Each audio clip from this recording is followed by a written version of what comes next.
this conversation. We can continue. This conversation is way too good to be private. My goodness. My Lord, you're just rattling out names. Amari Cooper. Better than CeeDee Lamb. Get the fuck.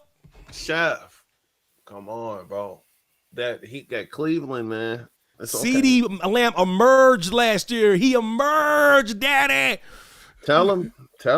It's the facts. I got rubbed the middle of my head dealing with that thought. Lord have mercy. Lord have mercy. Come on, man. Listen, I don't care Chef. for anybody wearing a star on their helmet. But you can't be crazy though. Like Kyrie Irving about to stomp on that. What did they do to you? Lucky.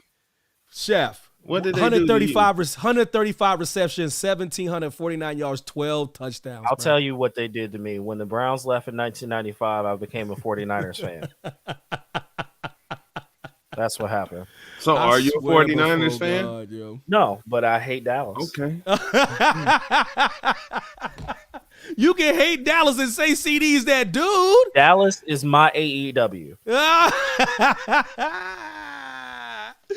Oh my God. No matter what you tell me about AEW, I'm just going to be like, okay. So disregard facts. What we doing? That's what we going to do? So you lose That's all credibility.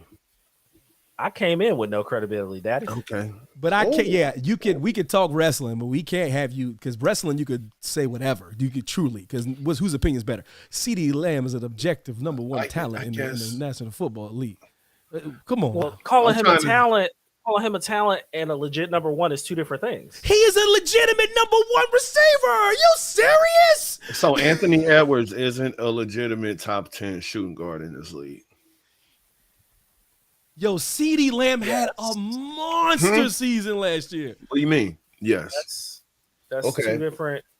I would think that's almost the equivalent of up and rising star who's. If that's what you're comparing me to, if that's what you're comparing me to, then they're on the trajectory to get there, but neither are there yet. Oh, CD. Sure. CD, I'm sorry, you're near 1,800 yards and 135 receptions don't mean shit to Chef. Can't make everybody happy. Apparently. But you know how he cut his own argument off at the feet because he said, well, they only got Brandon Cooks. But he's putting up these numbers. That's all he has to throw to. But don't you get coverage rolled over to you? They roll in the coverage. Okay. All right. And you said it yourself. They have no run game. And that's trash. NFC East. So that's trash. And the Commandos. They won 12 games last year. They won 12 games, bro. How didn't somebody just make the playoffs again that was under 500 from the NFC? Get the fuck out here talking about they were in the NFC. 12 games. No, they didn't. The Eagles. Everybody in the NFC South was 8-1. But the Eagles, hold on. The Eagles imploded from week 14 on. 2 years ago, the Eagles won 14 or 15 games in the regular season. Facts. Dallas won 12 and the Giants won 12. That's what you call a strong division. Then last year, you have two teams that win 11 games and one wins 12 games. Then that same receiver makes back-to-back All-Pro. All Pro. We ain't talking about the Pro Bowl. Yeah, we talking about the Pro Bowl. We're talking about All Pro. The only thing that really matters is the All Pro. And that also has other people's vote other than the writers. You have CeeDee Lamb. I'm so sorry. I thought you were that dude till today. I didn't mean for him to catch a stray, but listen, he caught one. He didn't catch a stray. He caught a bullet right to the head like a targeted shot. hey, that was a 22 that went in the house and bounced off a pipe and hit him in the head. I'm like, CeeDee, I'm sorry. We try to talk wrestling here, man. Oh my God, man. Oh Lord. Oh, listen. I forgot. I didn't even mention AJ Brown. No, I can still go. I can keep going. Devontae's cold too. Devontae's cold. Keenan Allen's still cold. Ain't no damn way Keenan Allen better than him. Oh, take my glasses back off. Ain't no way he better DK than Metcalf?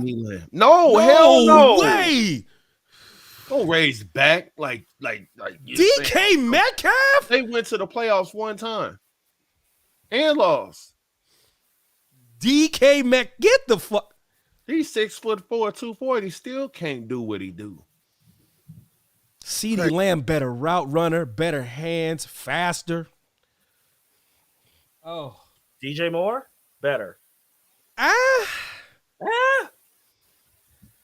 Did you hear? Did I say 1,700 yards and 135 catches? Did I say that, or did I? Man? Am I? What do you mean? DJ Moore ain't have that shit.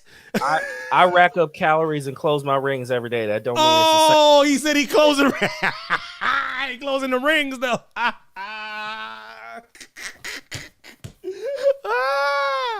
Listen, man. Yo, welcome to the show. If y'all joining us live, man, we just taking some time to listen to Chef Justin's tomfoolery over here. Just shenanigans.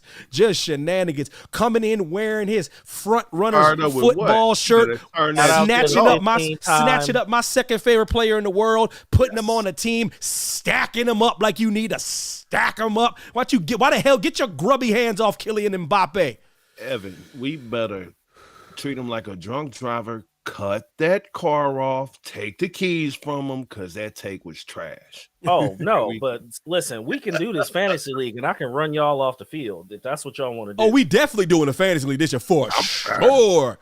Kick ass, you hear me? For sure. I like taking people's money. we got listen, we ain't doing no gentleman stuff. We ain't doing no trading places. $20. 20 spot on the line, daddy. Easy. Chat. Thanks, Gary. Appreciate you, man. Listen, man, this is the birthday stream, and I'm over here trying to be in a good mood, but he pulling up with a Real Madrid shirt, stole my second favorite player in the world, Mbappe, said CeeDee Lamb is trash. Let's see how else I can piss off Evan Mack on his birthday week. Damn, that's crazy. He turned into the late spring of his life, early summer, and you want to fuck it up with some nonsense. Listen, yo, we welcome to the downtime. What it do? Welcome everybody to the show. Welcome everybody to the podcast. Welcome back.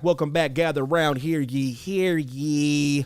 I got the squad with me. I got the chef with me. I got DPJR with me. JMC might be pulling up. He might not. He's on the road. He's doing a couple things, but he is more than welcome to join. Your boy Evan T. Mack in the building, turning 40 on Sunday. So we ain't going to be doing the show on Sunday. So I wanted to do the birthday show today.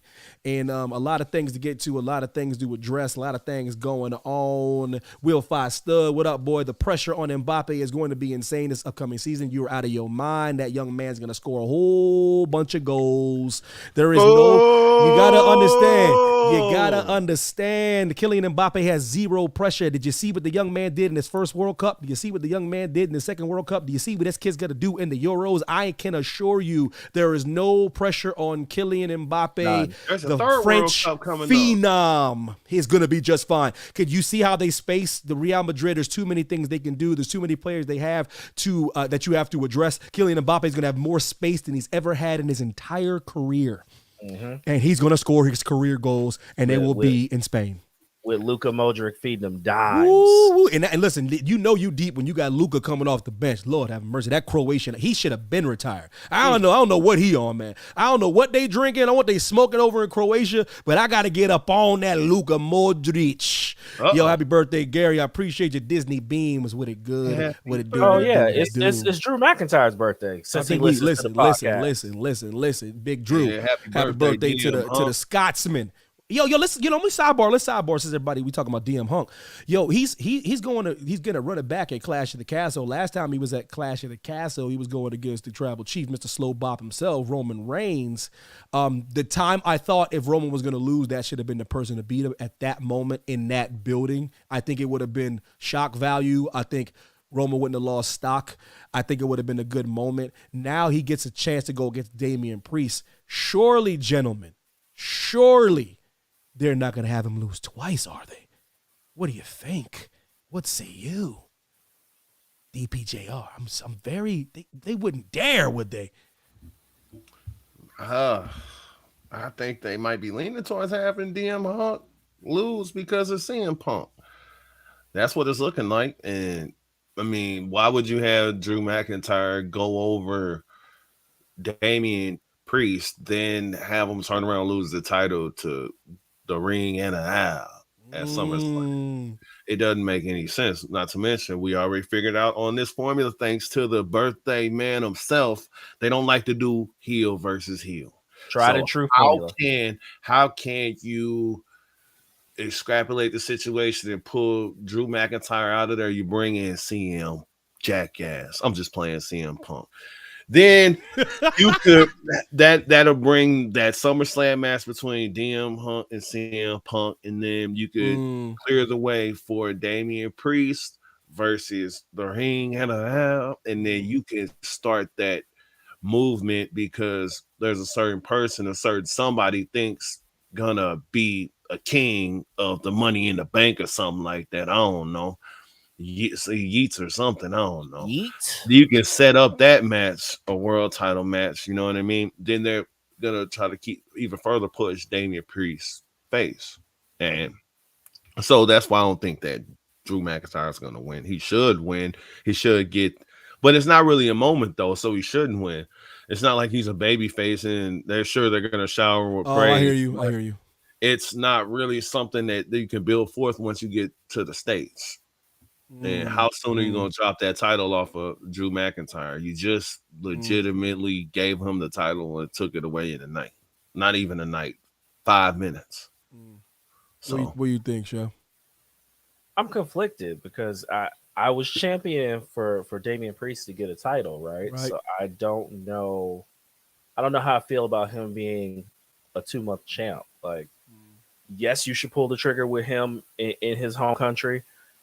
We all assumed that they could pull the trigger with Sammy in Montreal, like in Montreal.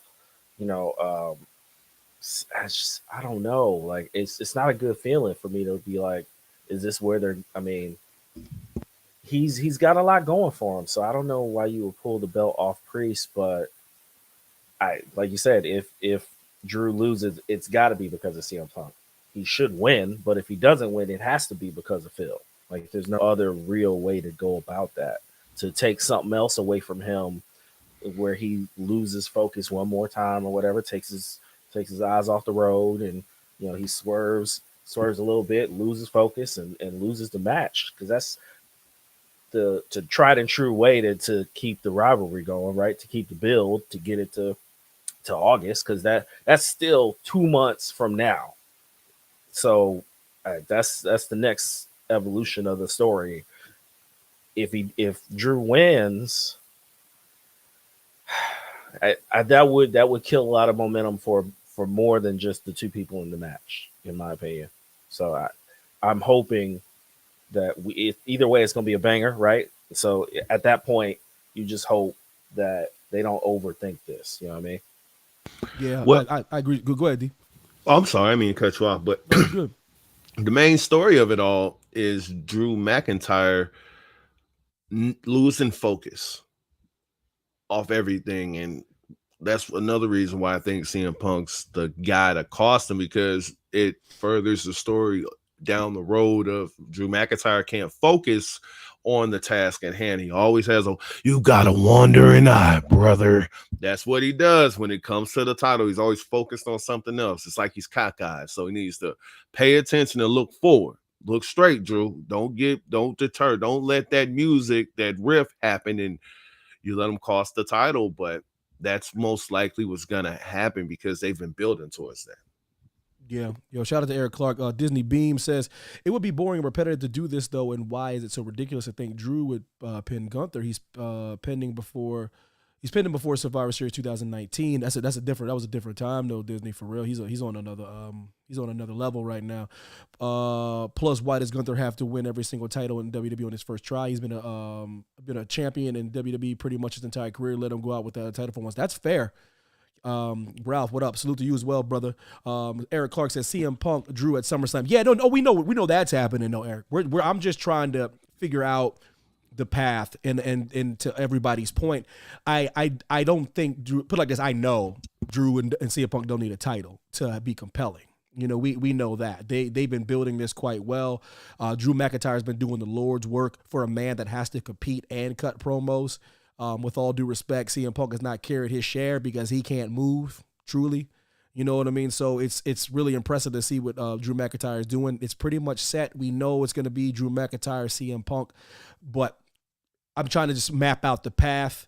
To your point, though, Disney, as far as Gunther always winning, you're right. He really doesn't have too much lulls in his career, WWE. He was a UK champ for a long time, NXT champ for a long time. Like, listen, what's the last person I really do remember like beating him? It was like Pete Dunne, you know what I mean? Like clean 1, 2, 3, like 1-on-1, you know what I mean?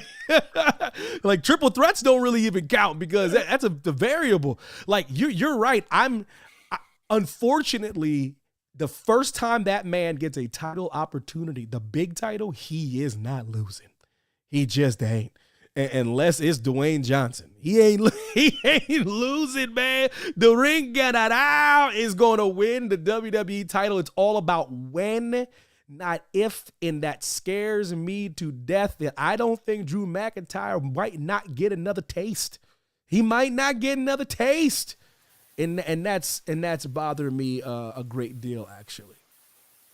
Man. Will Foss said that's happening unless the idiot tears his ACL or something before the match. Oh my God! Listen, I don't listen. Nobody on this show, nobody on this chat is wishing Phil Brooks any harm. We are not. We just kind of state what typically happens anytime he turns left or right. That's all we are saying. And and I'm just saying, Clash at the Castle will be a good moment. But to Chef's point, he's gonna be a heel. He's going to be a heel there. Let's say it was DP's. He's going to be a heel there, and it's really not going to feel like that same homecoming as it did when, you know what I mean? When he was there going against a tribal chief who was on an all-time run. It's going to feel like a good match. Damian Priest going to get a lot of heat, though. Oh, yeah. He gonna get like that real European, we want you to lose heat. You know what I'm saying? Disney Beam says that's my problem with it right there. Drew is the hottest thing going right now. If they don't give him a title now, then when? That's the question of the show. Because I don't have an answer. Does anybody have an answer here? If you do, please give it to me because to that question, I have zero answer. There is an issue with Drew getting the title because you have a monster, a legitimate monster heel that they've built perfectly. You can't have him lose the title because then he loses legitimacy. If he loses that match at SummerSlam, you got to put the strap on him. And it's going to be a few months before he loses.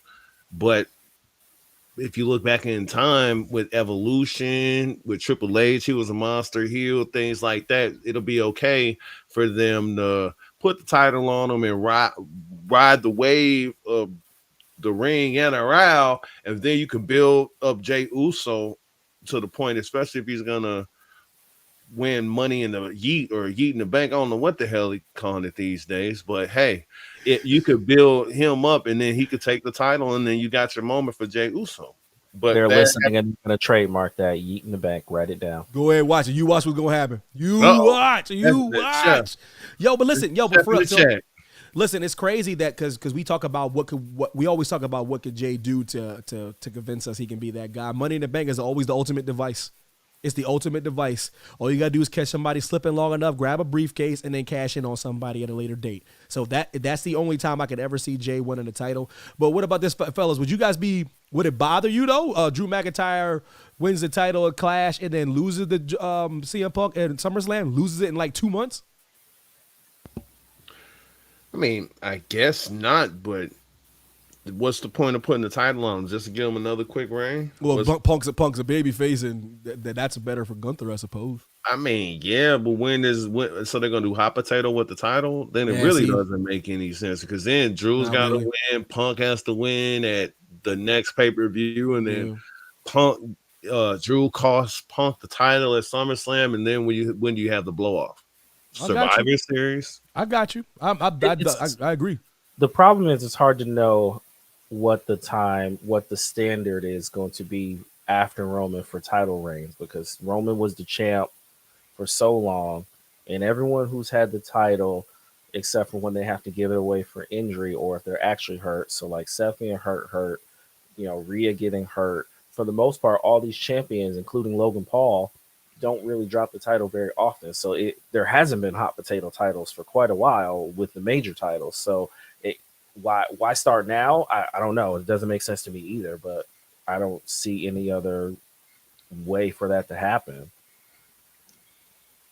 It's 3 title changes or 3 or 4 title changes in a matter of 4 months for the world championship. And it does that not lose a bit of its luster that Seth Rollins built for it? Then what was the point? I thought this was the prestige, you know?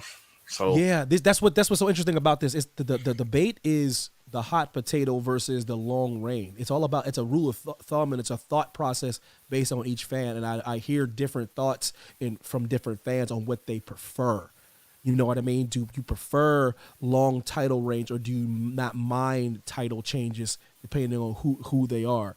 I'm literally right in the middle. I don't like overly extended title reigns because, with all due respect, no one's that compelling. No one's that compelling as Roman was. So I'm always kind of like, that's why I get pissed with this Logan Paul thing. I go, he's not been a compelling champion. He's not been compelling. Roman's been compelling, so keep the title on him. Logan's wrestled like a handful of times, and he's the longest reigning champ currently on the roster.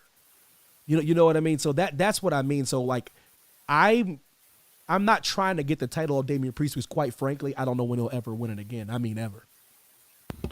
Right. I mean, ever. Right. And then you have Punk, who, okay, so say you come back and then you have Drew McIntyre lose to CM Punk. And then CM Punk turns around and loses to Gunther.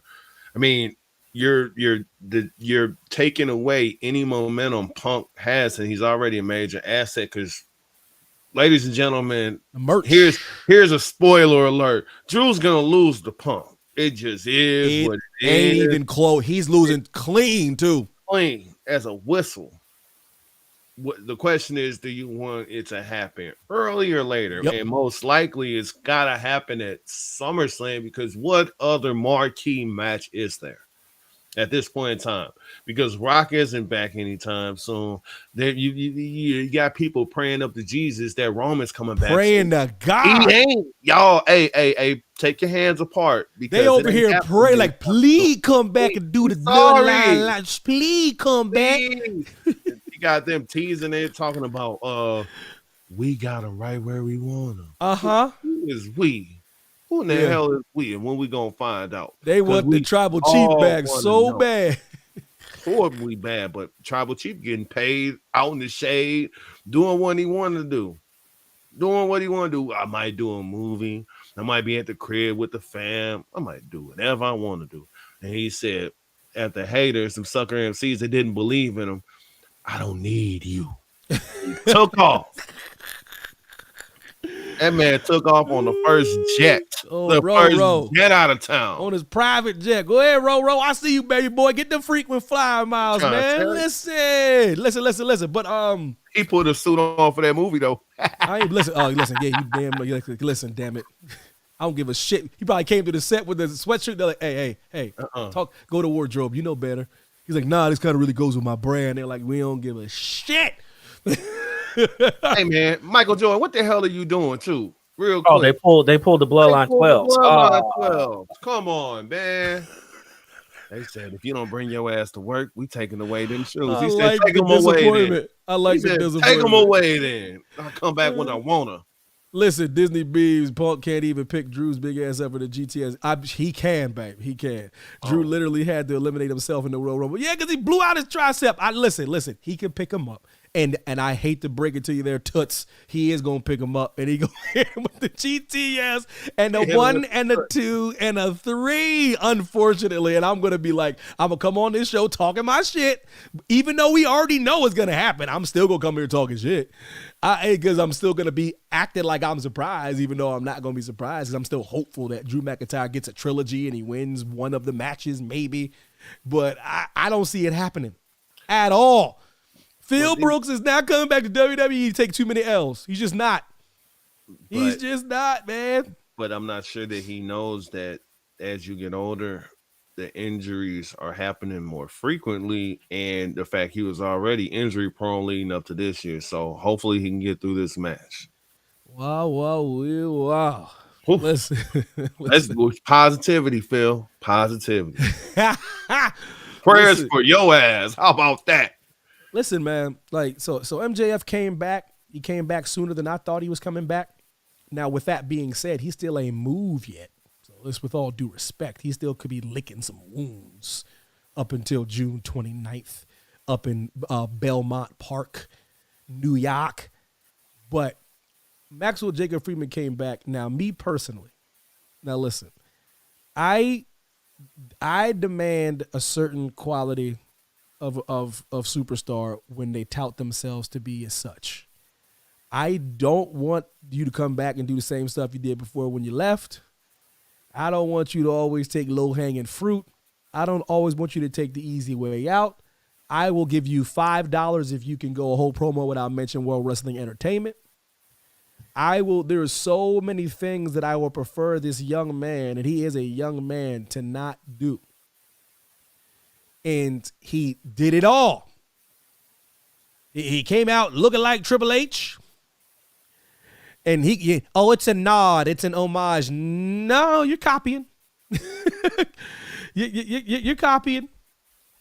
And this is how it's like he knew I was talking about his boy. He pulled up right when I was talking about Maxwell Jacob Friedman on the birthday pod. And I'm glad you came. You came right on time there, JMC, because we're getting into your boy. And your boy Maxwell Jacob Friedman, he came back.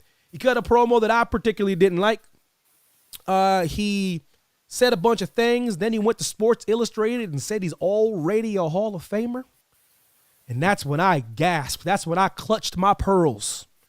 That's when I literally ran around your house butt-ass naked with shock and awe.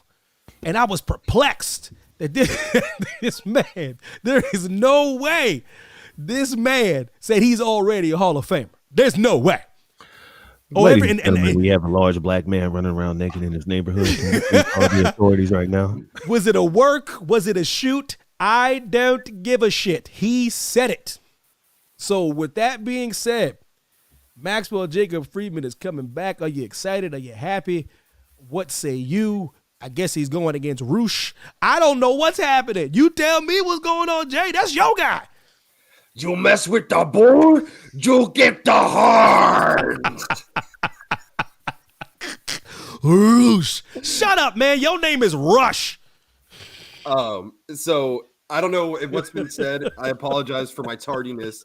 However, Evan and I, we talked about this off the air. The promo that happened at the pay-per-view, because AEW still is inept when it comes to building your television in order to get a payoff at a pay-per-view, to be profitable. If we're talking about business. So you can bring MJF back at the pay-per-view. Cool. That says, wow, AEW pay-per-views are must-see. I can't miss the next one. I got to buy it. Now, less is more in a lot of ways. All he had to do at that pay-per-view was kick Adam Cole in the nuts, say that he's back, say his catchphrase, call it a day. It also didn't really make sense where it was placed in the show. What if Adam Cole didn't come out unceremoniously in an impromptu fashion? What would MJF have done? With the package prepared and everything. Yeah, interesting. So that doesn't make sense. And then the promo that he cut at the pay-per-view should have been the one that was cut on Dynamite. It was the one last night was redundant. It was kind of unnecessary. It was a bit forced. It was low-hanging fruit. Evan literally sat there and told me everything that he was going to say before he said it, because he said he's going to resort to low-hanging fruit. Now, you could also say nobody does that better than Maxwell Jacob Friedman, but he's granted access to do that. Anybody can swear and use crass verbiage to get over to a degree. He does it well, but I'm going to need him to dig deeper into the arsenal, into the bag eventually, and try to get a little more creative. But to be a Hall of Famer, I would say where? Because AEW doesn't have a Hall of Fame. MLW doesn't have a Hall of Fame where he cut his teeth. So TNA has a Hall of Fame, and half the guys that are in it are WWE superstars or former WCW superstars. MJF, an all-time great as far as talent goes, I'll say he's on the cusp of that, but talent doesn't mean a whole lot. If Luka Doncic retires today, I mean, at least he was in the league. Maxwell Jacob Friedman is the best player right now on the Harrisburg Senators, comparing himself to Bryce Harper on the Philadelphia Phillies. And you can't do that because he's never mixed it up with the Sharks that are in World Wrestling Entertainment. He's never been forced to play inside their parameters and adjust. He's excellent. He's one of my favorite guys. I think he's the future of the business, but you can't say you're an all-time great. You can't say that, and you can't say you're a Hall of Famer because the organization that you're in does not have a Hall of Fame. So what Hall of Fame is going to induct him? Please tell me. You can get your girl a job if you want.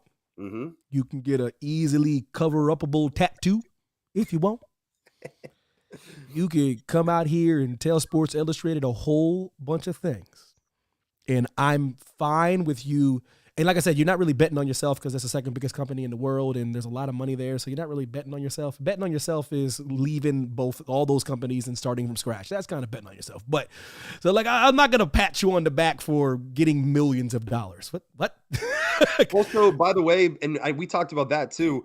When William Regal didn't want him early on in his career, and that was a shoot brother, what choice do you have but to bet on yourself at that point?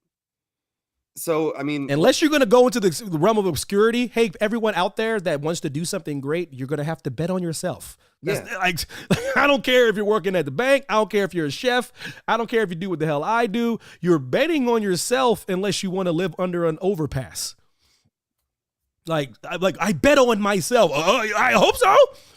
I would just love it if MJF would say, do you know how good I already am and how young I am? And I haven't even been to the big time yet, but I'm making this the big time. I'm making this must see, which he's not because the ratings don't budge. But why can't you live in the realm of reality and still be a little hyperbolic and still hype yourself up and say, I haven't even shown you what I'm capable of yet. I'm already better than all of you.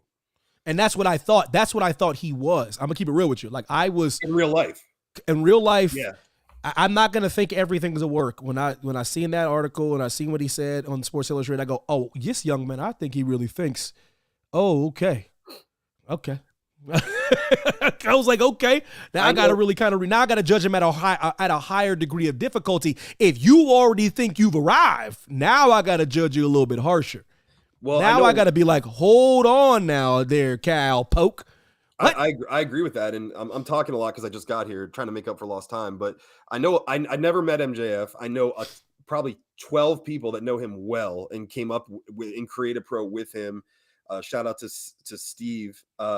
Used to drive him up and down the road and used to share mileage and gas bills.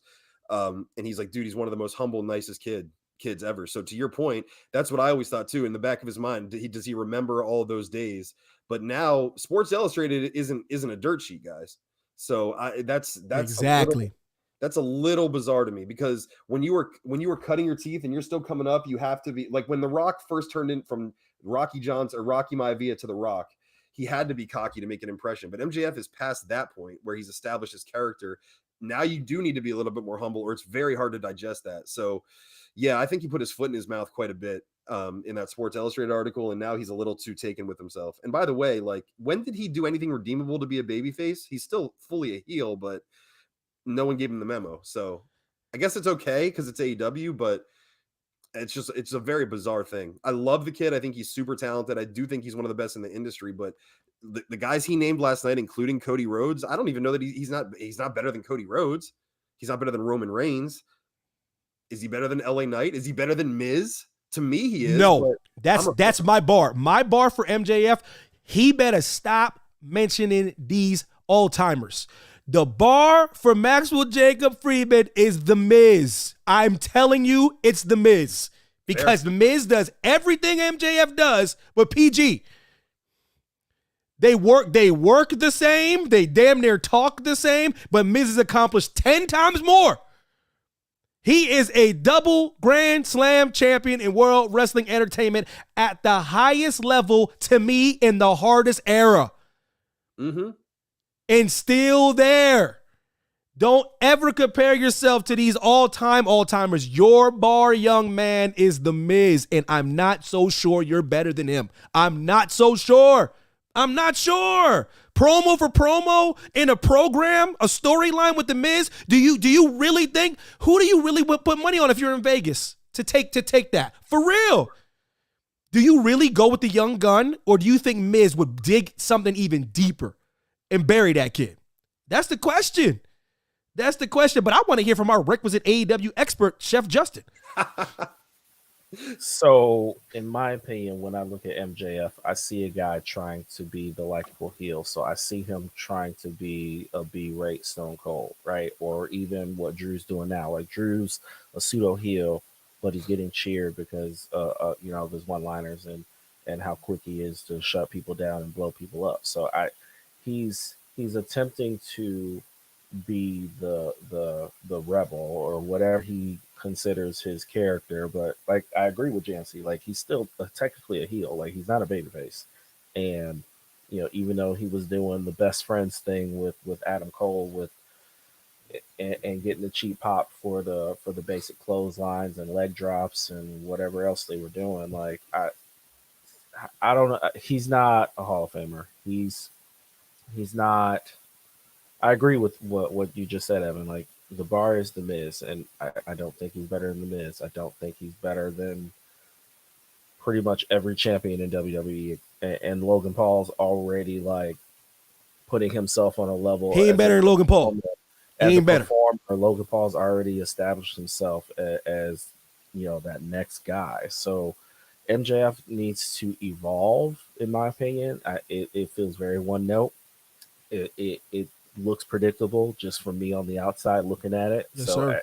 He got to do more for me to keep me interested, because I can almost predict how he's going to act. I can almost predict when I go to YouTube or watch his segments. I can predict what he's going to do this, and it's going to be this, then this, then this. He's going to curse 35 times because he's allowed, and that's that. So it's not anything amazing. It just, I don't know.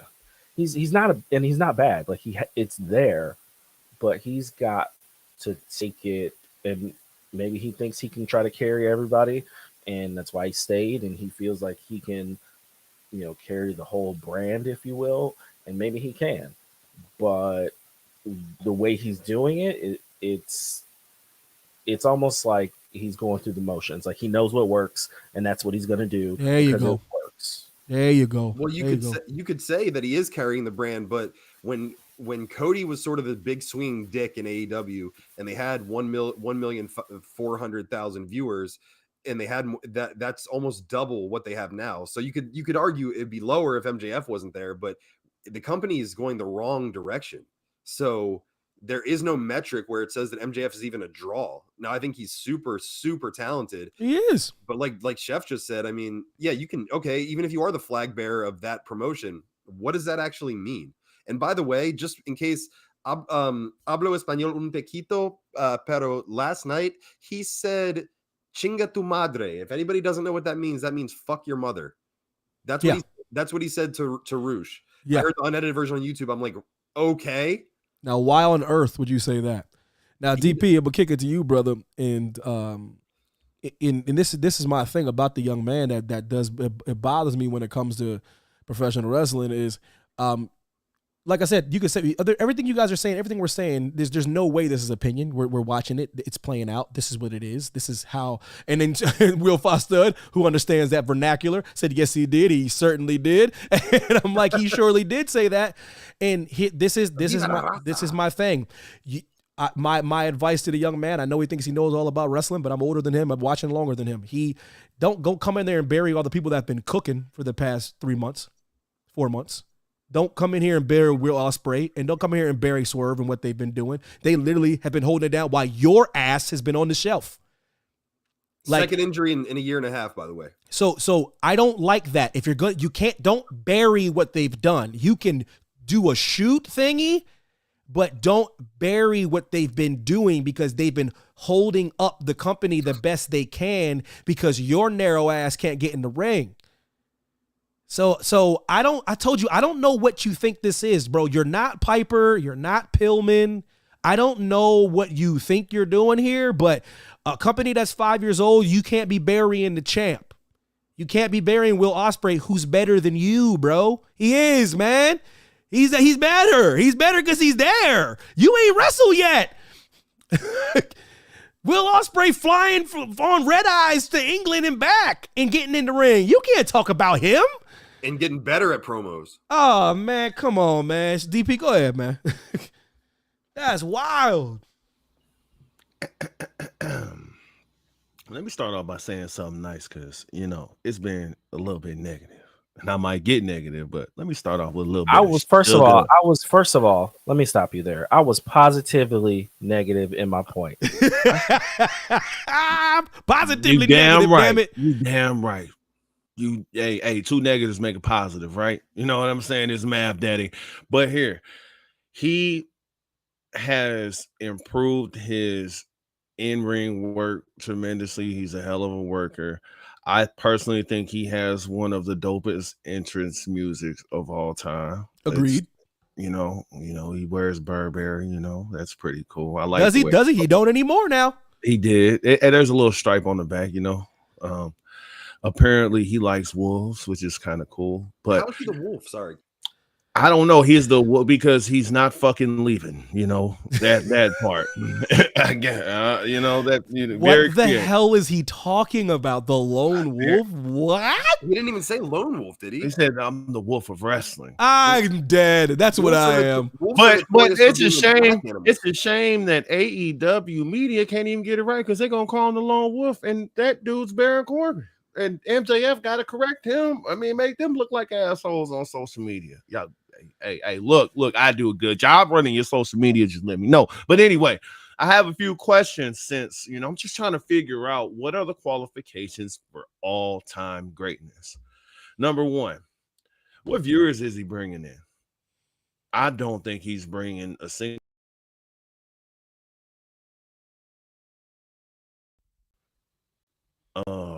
What happened? Oh, everybody cut off. I don't think he's brought a single viewer in. And they lost viewers when CM Punk left. That was the draw. To be an all-time great, you have to be a draw. Number two, what sets MJR apart from anybody in professional wrestling? I particularly don't know, other than the fact that he wears Burberry. Other than that, what sets him apart from anybody in professional wrestling? Because to be an all-time great at anything, you have to be special, and to be special, that has to set you apart from the pack. Would y'all agree? Yeah. What does he do that's special?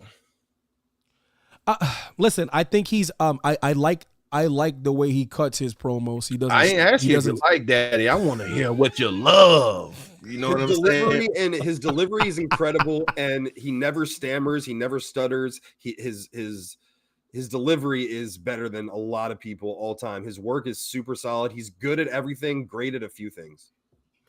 Good at everything, great at a few things.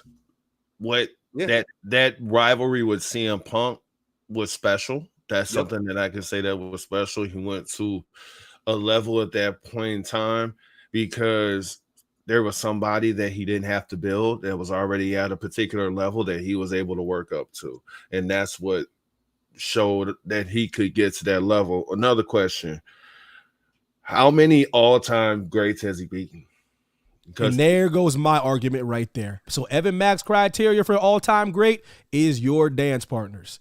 That's my criteria, and you just got to it. That's the question, my fine friend. I'll give you Cody. I'll give you Phil. He lost to Jericho, if I'm not mistaken. He split victories with Jericho and I will give him those three. That's what I'll give him. That's as far as I'm gonna go. No Daniel Bryan? Not for me. Fair enough. He beat Bryan Danielson. I'm just saying, not for me. Not for me. He doesn't think Bryan's an all-time great. He's yeah. He's okay. That's He's good. okay. I mean, you know what? Fuck it. No. Let's give him that. Let's give him 4. Let's give him 4.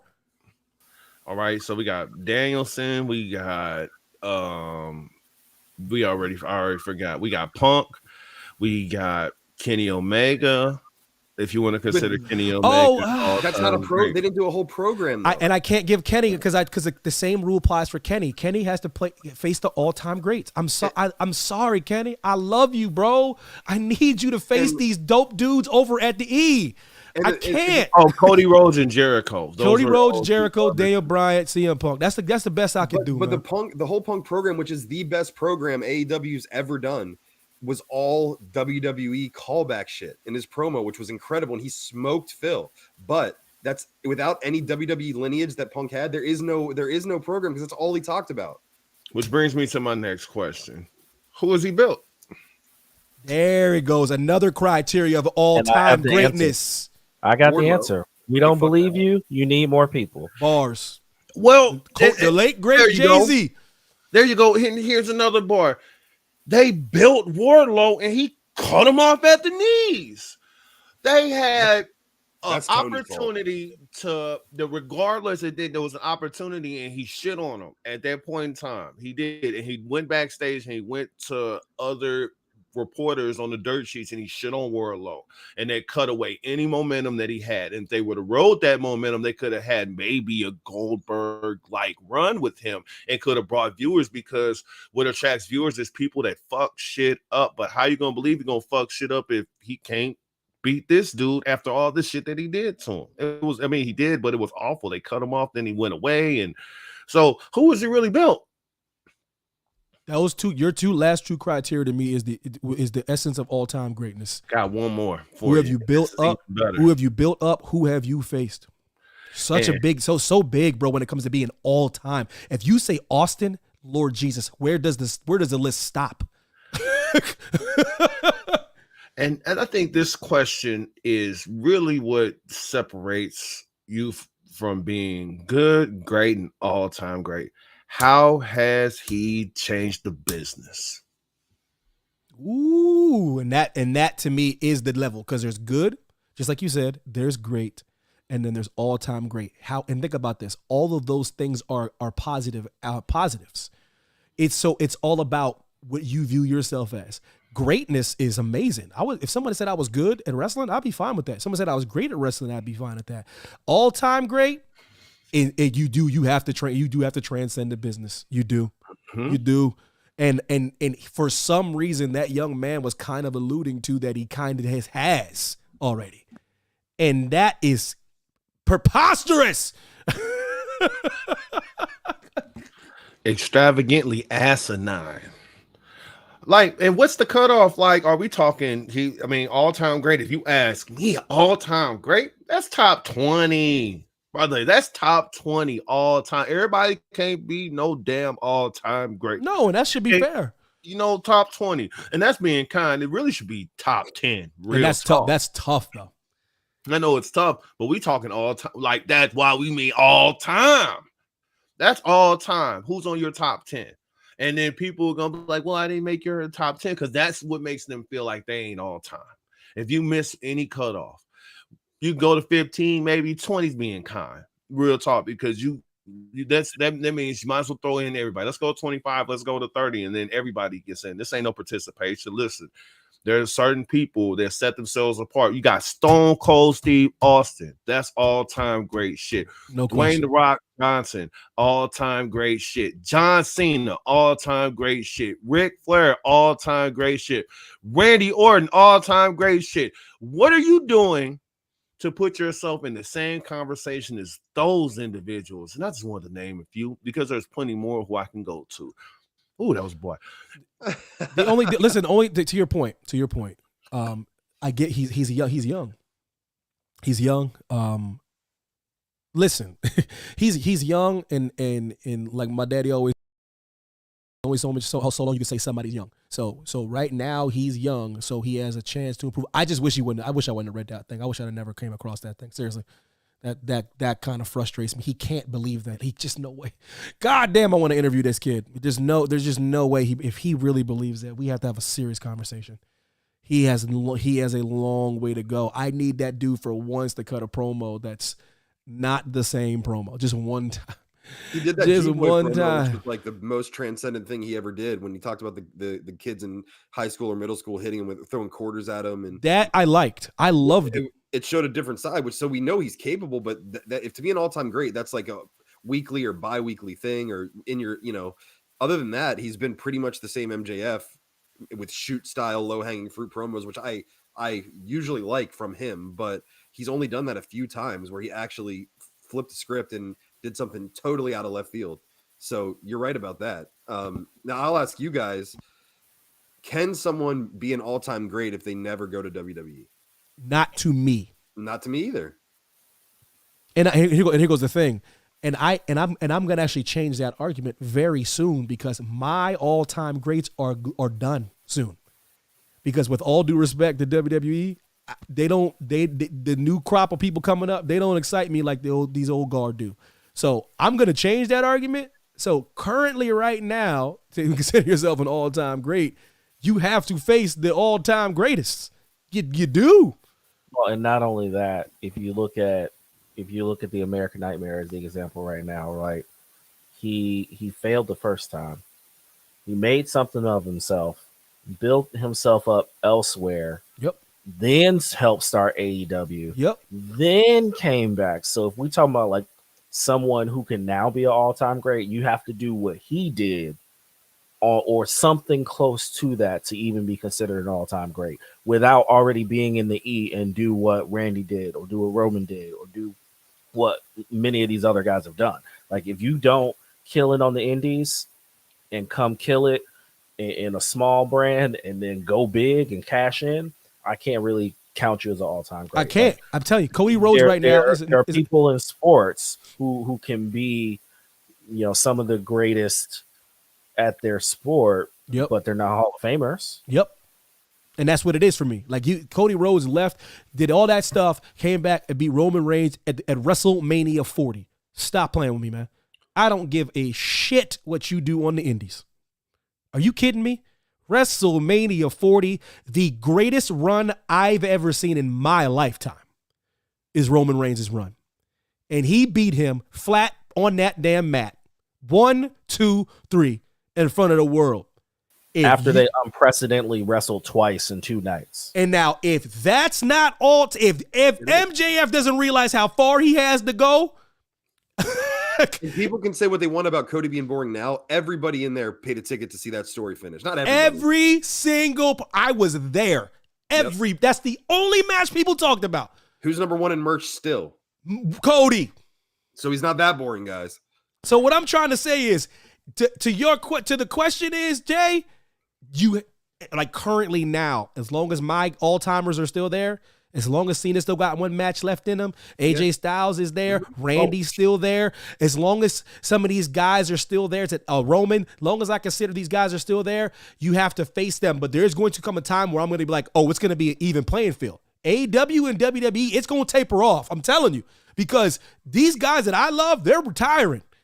And with all due respect to WWE, there's about 2 or 3 people only that I think in that company that make me even want to watch the product. There's only, as far as the young crop coming up, I'm just not too jazzed about the young crop. I'm not too jazzed, man. I'm not too jazzed. Yeah, like I love Mello. Like, you know what I mean? Like, and you're out. I mean, even Tiffany Stratton said that she's trying to leave soon. She's trying to get up out of there. She already hired her agency. Oh, Gee Whiz is almost like she's box office. Gee Whiz. Well, think about that. Like Evan, like I don't know. I mean, yeah, everybody here watches the NBA. Like I'm a UNC fan, and Antoine Jameson was the shit. He was better than Vince at him and Ed Cota. My favorite point guard of all time. But he's built. Vince Carter was built for the NBA. You could say Vince was different though. No, but Antoine was better than Jameson. He's better than him in UNC. And then all of a sudden, when Antoine got to the league, what happened? Nobody talks about him, and he averaged. They drafted Vince first. But I'm just saying. I know you're right. You're right. UNC lore, Antoine James, he was that dude, man. I'm just saying he was a more effective player, a better player as far as efficiency, scoring. But Vince was box office, and people were like, nobody cares about their UNC. And UNC's a highly regarded school, basketball program and everything with lineage out the ass. But I'm talking about making the comparison to AEW or even a WCW, which is a higher grade. I'm sorry, but it is. WCW was over. Me and Evan talk about this all the time. Goldberg at his peak was in Sting were as over as, maybe not Sting. Goldberg was as over as Rock and Austin for a period of time. Easily. Go back and watch when he won the title from Hogan in Georgia. Watch that clip. Lord have mercy. People throwing children in the air. So my point for all that in the Georgia Dome, brother. Bro, I've swear, I've seen Pops on TV in my day. Jordan showed it to me. I forgot. I ain't seen that in like 20 years. Yo, that crowd was insane when he did that jackhammer. Insane. Man, Goldberg, man, oh Lord Jesus. almost lost my damn mind. People compare this dude Bron Breakker to Goldberg already. Lord Jesus Christ. Lord. So if we're gonna go top tier, DP and Chef, we're talking about The Rock and Austin. We can go second tier, like second All NBA. Undertaker, Kurt Angle, Goldberg, Shawn Sting. Michaels. I put Shawn up there as far as talent goes, but I know why you say that. And you know what I mean? Yeah. But MJF's third team. Goldberg. Go third team. Is MJF better than Kurt Angle? Jericho. No, MJF ain't even in the top 75. I'll say it before and I'll say it again. He has to prove he's better than The Miz to me, but how can he? Putting him in the Hall of Fame is like putting Dame Lillard in the top 75. Well, can't do it. Like they already did too. Yes, like they with did. A sports analogy, like how much did people's views on Matthew Stafford change after he got that one Super Bowl in LA? Changed dramatically, and I thought he was an all-timer already because where he played and he won that title. He was undeniable. Undeniable. That's the thing. Like people, not even MJF. How far does Kenny Omega skyrocket up your list if he pulls up to a Mania? I'm telling you, Drew, he put him top 25. If he goes against like a Cena, dude, that's what I'm trying to say. This is not. I don't give a shit what wrestling nerds say. WWE is the biggest company in the world. Last time I checked. Eric. I would need him to show up like AJ did at the Rumble. Yes. A real run. Still got goosebumps for that entrance. Still. Yep. You can't win an Oscar for Best Picture if your movie's in the DVD bin at Walmart. Thank you very much. Well, and Kenny hasn't it's unfortunate because he's getting older. I love Kenny. I love Kenny Omega. Over the last 3 years, he's been hurt. It's been a long time since he's been healthy. He only did have little spurts, but he was just out for like a year because his neck was jacked up. He had vertigo. His shoulder was messed up. His knee was messed up. His ankle was messed up. Comes back. And then he gets diverticulitis, almost dies. Like, bro, you got to get healthy first before you can even think about jumping over. Work smarter. It's just like MJF with the promo. You don't have to do flippy dippy shit. You're over already.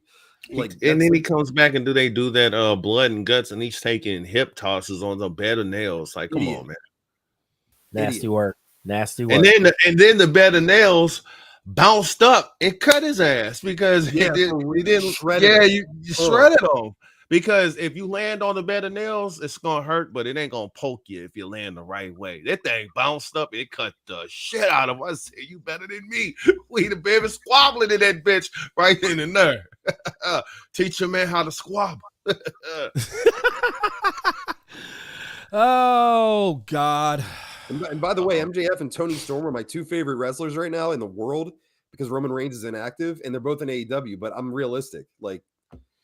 Yeah, you know me. Tony Storm to me is the best in the business right now, male or female. Drew McIntyre up there too.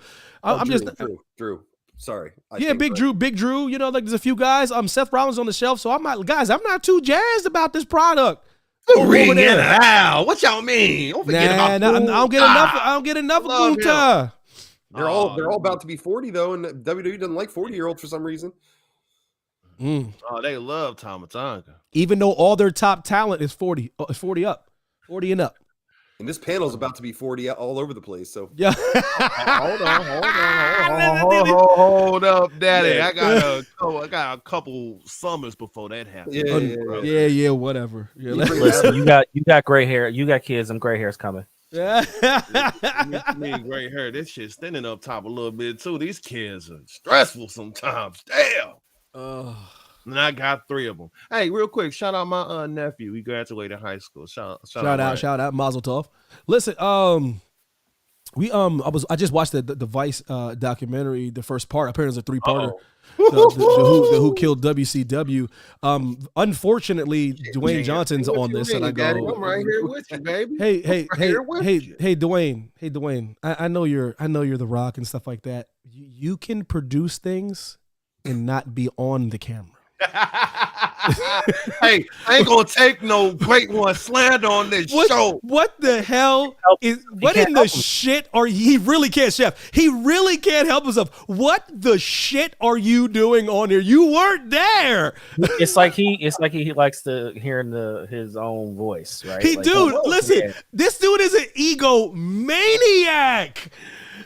Rock, you weren't there. If I hear the $7 story one more time, I swear before God, stop acting like you were homeless. Your mother still existed. Stop.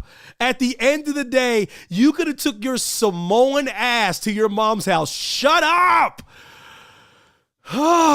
He acted like he literally was like an orphan, like he was Charlie Bucket or something. Him and Randy are all-time greats. We know this, but they both got, I'm not saying their fathers did not get them jobs. They got them a massive foot in the door, though. I just watched Randy's documentary, The Rock, same thing. He's like, then I was like, Dad, I think I want to try this. He's like, sweet. Let me call him up. Let me call up everybody. Who, like, of course he's a Christ-like figure, but he still got a leg up. Now, would they have gotten there anyway? Possibly, but it's not that easy. So I'm watching this documentary, having a good old time. And I go, what the hell is Dwayne Johnson? If you don't get the hell out of this documentary, stinking up the joint. Hey, from executive producer, I go, yes, Jerry Bruckheimer. I've never seen him in a movie. All I see is the tree with the lightning bolt that hits it. That's it. Oh, my Lord. I didn't see him popping around Pirates of the Caribbean. What the shit? Jerry Bruckheimer was on set on Transformers 2, charismatic as shit. Did not appear in front of the camera. Okay, then. He's on the executive producer. We got it, Dwayne. We got it. How many In-N-Out burgers have you said you had? None? Shut up. Yeah, that's like I see every other time when I turn on NBC, it's a Dick Wolf production. I don't even know what Dick Wolf look like. Don't have a clue what Dick Wolf look like, and he produces all them things. Chicago Fire, Chicago PD, and Law and Order SVU, Special Victim Unit, Criminal Intent, Regular Law and Order, CBS, ABC. We don't know what Dick Wolf looks like. We don't know if he looks like a dick and a wolf combined. We don't know. Dick Wolf net worth $1.2 billion. You call that man cat dog. $1.2 billion net worth. Dear Mother of Christ! But I'm watching the documentary, the Who Killed WCW documentary, and I've always been of a mind, and it's true. If Bischoff is honest with himself, it's the whole him and Hogan thing. Me personally, I'm pretty sure that's pretty much how things. So you give Hogan a complete 100% creative control. Things are not going to go your best way. You can say whatever you want to say about the suits ruining it. I'm like, I don't know, EB. I don't know. But I'm watching the documentary and it was just really cool. I think second part's going to finally have Goldberg on. I want to see that perspective.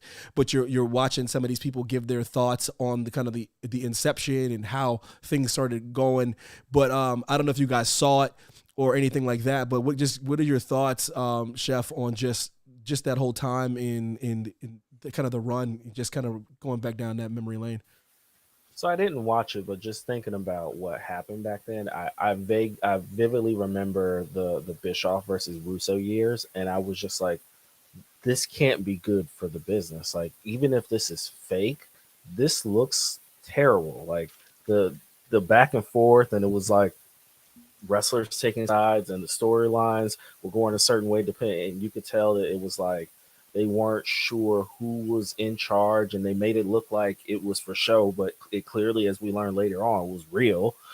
So for me, it was like Ted Turner pulling Bischoff off of it and having Vince Russo also there writing. That to me was the beginning of the end, outside of the money aspect and what they couldn't afford, or who wanted more money and more control. Like you said, Hogan wanted control of everything, start to finish, and he can't take losses, and who he fights and when he gets pinned, and who should be champ, and who, like, there were just, perfect analogy, there were just too many chefs in the kitchen trying to hold one spoon, and it don't work. DP, what were your thoughts, man? I'm pretty sure you might probably watch it. It was good, man. I'm really excited to see it. I'm telling you, because I get goosebumps just thinking about those days. I seen the old footage. I started getting goosebumps, man. One of my favorite times ever as a kid, man. What are you thinking? Well, to y'all point, number one, it started the moment they signed Mr. It's Not Gonna Work for Me, brother. The moment that happened, sure, you're gonna ride the wave, but once you gave that man creative control, you should have learned in the WWF the type of control that he had, because he had a 4-year run. You're working with a monster. So as soon as he pulled up to Thunder in Paradise, that was mistake number one. Number two, the moment he told Eric Bischoff that finish wasn't going to work, that was a horrific mistake, because you spent the year building Sting. And when you have a long-term story like that and there's no climax, and the climax, or the crescendo, if you will, that was supposed to happen was a trash finish. You could say nobody remembered it back then, but they did.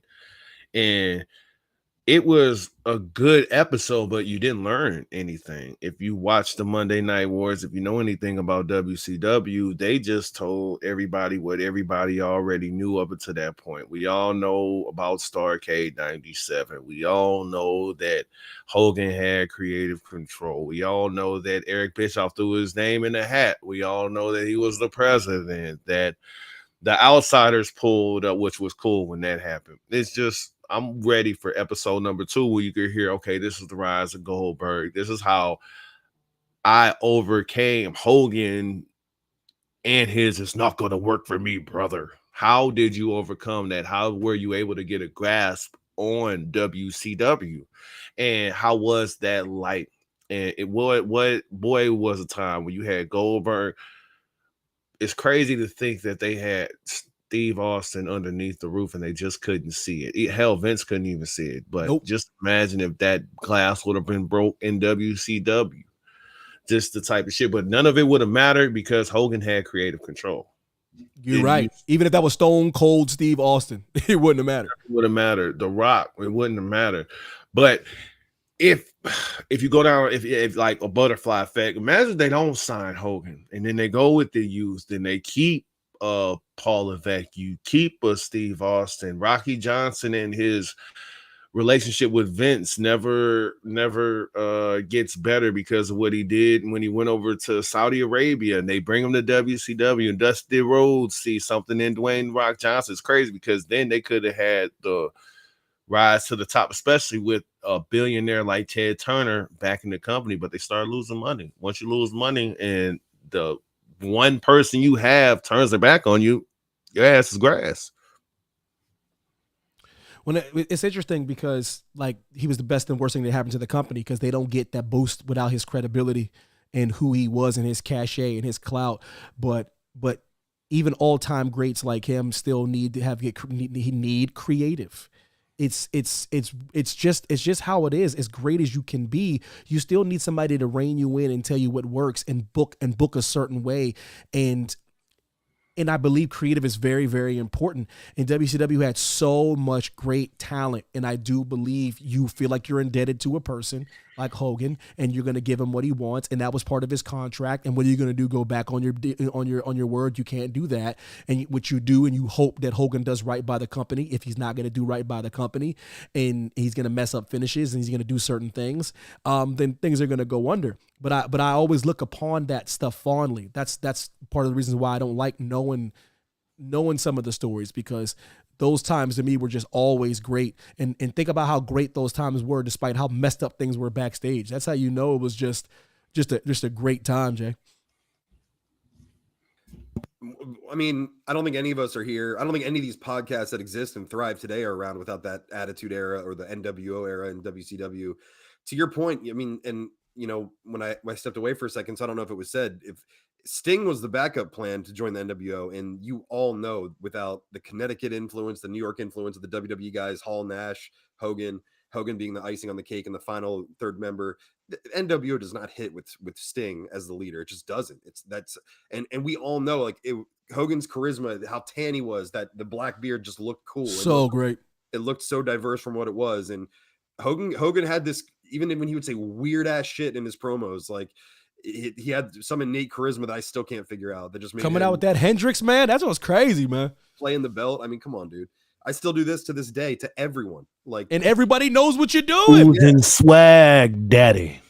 I mean, like literally, which we're about to all watch game 1 of the finals after this, and the NBA was like trying to compete with professional wrestling for a time period. NFL, think about that.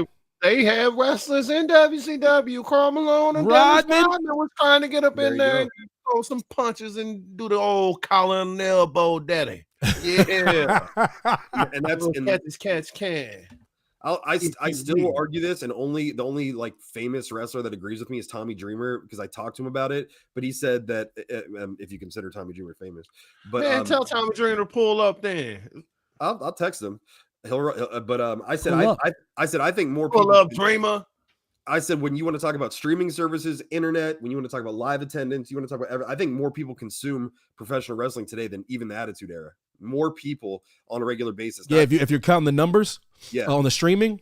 So you can't tell me that wrestling is an institution of television and entertainment, and it gets no credit. There's no off season. It's still a redheaded stepchild in a lot of ways, but everyone can agree that era, and that's a lot of that is because of WCW. I don't care what anyone says. I was thrilled to flip back and forth, and if I had to settle on Nitro, I was cool with that.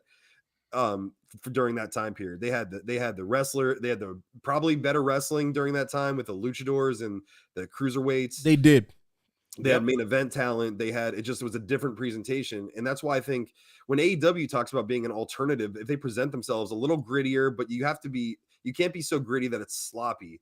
And that's what Evan was saying about, you have to have a Vince McMahon that's going to rein everything in. Otherwise all hell breaks loose. And that's proven with AEW has so much financial backing, and Tony Khan likes to throw his money around and say, I have more money than Ted Turner ever did. I don't know about that. I don't know about that. He doesn't. His dad might, but Shad might, but you don't got more money than Ted. But like, say what you want about Vince now and everything else, but like Vince behind the scenes obviously stood the test of time as far as creative and storytelling and kept it alive as a businessman. But also, I don't know that Steve Austin gets over to the degree that he did without the Mr. McMahon character. And that goes back to Evan's point about your dance partner. So WWE, I mean, the Undertaker and Kane storyline, the unreal in Austin, DX running amok. 97 Bret Hart is still the best Bret Hart to me ever. The stuff you're saying doesn't happen without WCW. Attitude Era doesn't exist. They don't they literally changed their entire format because of WCW. And we were talking about this. So competition is always good, even though they don't see AEW as competition. There was a time, and Evan and I just talked about this last night while we were watching Excalibur scream, picture in picture. My favorite thing he does. Picture in picture. We were like, there was a time when I don't care what anyone says that WWE had to stick up its ass about AEW, at least initially. Because they buttoned shit up and all of a sudden they were trying harder. And that's when Vince loses me a little bit. I won't even say he fell out of touch. I'm like, he doesn't need to do anything at times. Creative. He doesn't need to push the envelope. I'm not saying he cared about his main eventers, but like WCW should be held in very high regard for a lot of reasons. You better believe it, brother. You better believe it. They forced WWE to switch up their stuff, gave the birth of some of the greatest of all time. And like I said, I look upon it fondly. I gotta go back and watch some of this stuff. Man, WCW was so freaking dope, man. My God, it was DDP so dope. DDP is still more famous than a lot of wrestlers today. No question. Diamond Dallas Page. Self high five. Let's go. Listen, before we wrap it up out here, because Boston and Christoph Porzingis is giving these dudes that work.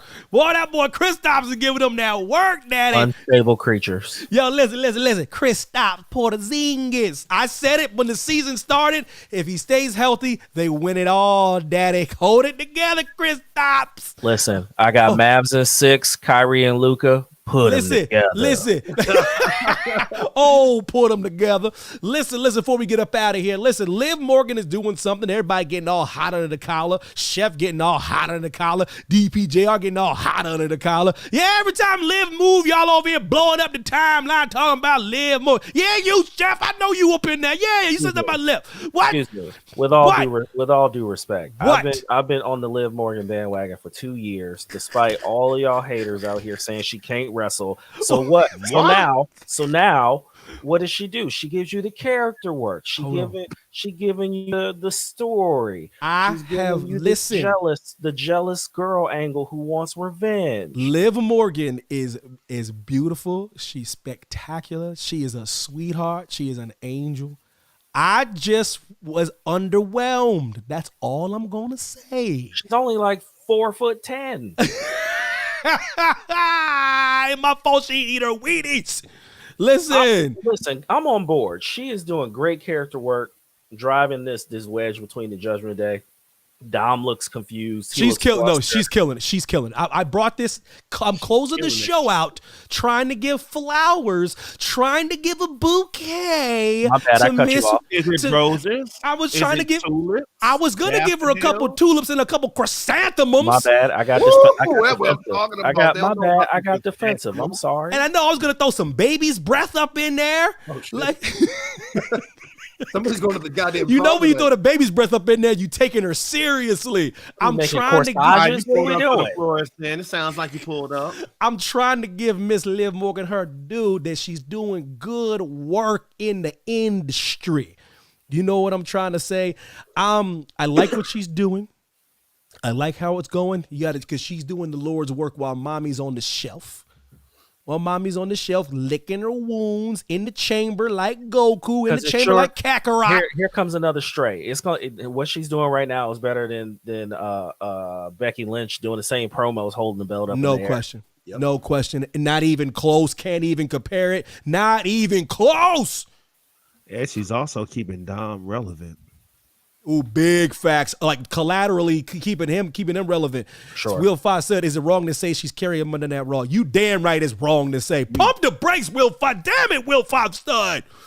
That was a little assertive. Borderline aggressive. Yo, my boy Chris Stops Porzingis giving him that work, Chef. What you got to say about that? Chris Stops. Who? Uh-oh. Hey, man, it's good. It's good. Yo, we gonna get back to Liv, but real quick before, because you didn't hear this. You didn't hear this tomfoolery, Jay. Oh shit! Chef said CeeDee Lamb is not a number one receiver. What say you? Fuck out of here! I'm not even a big fan of his. I don't like the way I wouldn't even say crumbles. He just gets disenchanted. Doesn't feel like performing in a big game. But that ain't what we asked you though, James. That ain't what we asked you. Is he a number one? Yes. All right then, Chef. Chef, what you got to say about that? I picked 15 receivers I'd rather throw the ball to.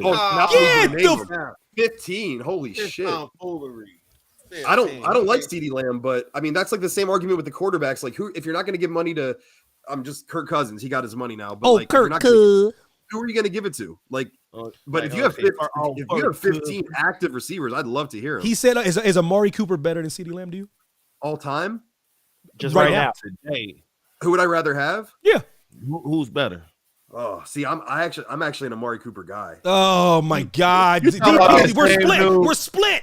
Garrett Wilson. Talking about that same dude that crumbled on the sideline with Stephon Gilmore, and he only had one catch. No, you talking about that same dude. He is temperamental. He's very temperamental. And I talking about that same dude in Philly with the division on the line that his ass got benched for Tavon Austin. What do you mean, Amari Cooper? Yo, Cooper, listen, 200-yard receiving game, right? He's dog. When he wants to be. He's like a lot like CeeDee Lamb to me, actually.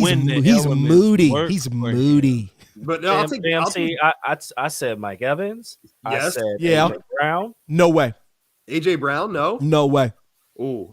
I said DK Metcalf. No way. I'm taking AJ Brown. I'm taking AJ Brown over CeeDee. I'm taking AJ Brown. Would you really? I said you're taking AJ Brown over CeeDee. 1,700 yards, 135 receptions, and 12 touchdowns. AJ Brown is unguardable. Evan, AJ Brown's year in 2022, the year that they got to the Super Bowl, was spectacular. I can't do it, man. I can't do it. Not with back-to-back All-Pro seasons. Jalen Hurts got hurt that year as well. I forgot. They only got beat. I like AJ Brown, man. I like AJ Brown, but I'm not gonna diminish this young man's abilities. I can't do it. He's good, but he's not great. Oh, come on, Chef. I'm taking Garrett Wilson though. Fucking give me CeeDee Lamb over AJ Brown. I swear. There you go, my guy. Let's go right now. Nah. I need to hear 15. Hold up. I know we're trying to end the show. So Tyreek, Jefferson, Chase. Yeah. I said Puka. I said, man, he's been in the league. It's early, but I love me some pook. It's early though. Devontae Adams, check. Hey, he's the keeper in my fantasy league. Tyreek, check. You said Tyreek though, right? Yeah, twice, once, whatever. He said Tyreek first. 15's a big number, though, man. Give me. I mean, y'all said Hopkins. I'll take old Hopkins right now. Oh, now he's being disrespectful. How am I being disrespectful? Because he's not as good as CD right now. He's not. Yeah, give me Amon-Ra St. Brown. I like him. I like Amon-Ra. I like him. Give me who? I can keep going. This is nasty work. It is nasty work. He's okay.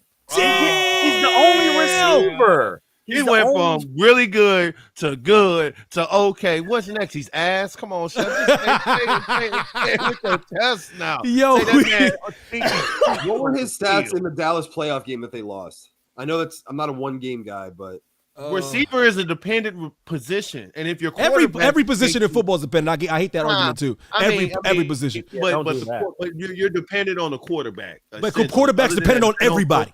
Yeah, but great ones find a way. Even though Mike Evans, when they beat the Chiefs in the Super Bowl, he didn't have that many yards. He had like 4 penalties that were huge. You find a way to get involved, and CeeDee Lamb disappeared in that game. Damn. And he learned from Tom Brady though. Damn, DP, JR, damn. I ain't know DP. I thought this was cut and dry. Number 1, man. Nope. God. 15 is vicious though, Chef. Oh, he bullshitting with 15. That's bullshit. He can say 8. I ain't say he can say 8. I said he's number 11. Indisputable. There's 3 he's number 11. 3 indisputable. Chase, Jefferson, Reek. You can say that. That's it. That's it. it. I'm not hearing anything else after Devontae Adams is better. Devontae Adams. Then why he ain't make all pro last year? Devontae Adams. What about Cooper Kupp? No, hell no. And I love Coop. And I love Coop. I love Super Coop. Who made all pro last year? First team. CeeDee Lamb, daddy. All pro. I didn't know he was the only target. And you still gotta perform. But you're making but that makes me and DP's point. Yeah. He's because you roll in the coverage. Adam Thielen was the only target in Carolina. How did he do? Exactly. You tell me. Quarterbacks were garbage. Y'all just said. Wait a minute. You said Dak was poop. Dak was ass. So what's your excuse now? Dak is mediocre. He's right in the middle. Oh my god. I'm sick. I'm done with this show. We done. The show's over. He's right in the middle. Yo, CD, I need 2,100 this year, baby. I need 2,100. T. Higgins better too, ain't he, Chef? He's like, wait a minute, actually.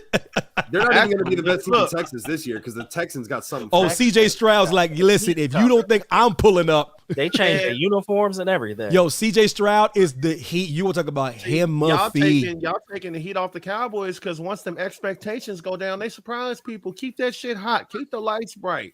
They just want 3 back-to-back 12-win seasons. They should have spotlight on them. Expectations. The only team that won more games in the regular season than them is the Kansas City Chiefs. No, hell no. Keep the expectations where it is. They should be expected to win the NFC East or at least win 10 games to make the playoffs. I'm not trying to hear this, there, and the third. No excuses. No, you're right. They should win this division going away, but they still got to contend with Jalen and them boys. Pro Football Focus has CeeDee Lamb ranked 6th in the league. So, all right, kick rocks, Jeff. Kick rocks. I'm not a Pro Football Focus guy because they got me ranked like 12th in the league right now if I do one catch. So Pro Football Focus, they got a bunch of nerds over here saying if the blade of grass blows to the left, I don't fuck with Pro Football. They got Mike Evans at 17. We're done. Yeah, you see, I told you. I don't do Pro Football Focus. I can't. Stats are important, but when I need to see him show up and show out, I don't see it. Well, oh my God, man, we done. This show is over. Thanks everybody for joining, man. Happy birthday to me. I love y'all. We're out. It's over. We're done. I'm done with Chef. Hey, real quick before you hit the X button. Hey, Tyreek Hill had a record-setting year last year. What did he do in the first game of the playoffs, Chef?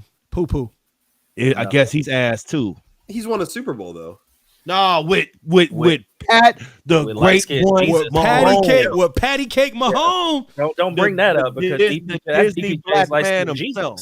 Hey, man. Oh, Jalen Brown just posted around somebody. I'm out. I can't stand Boston. All right. Happy birthday to the GOAT. Happy birthday, GOAT, man. I love y'all, man, for real, man. Take it easy.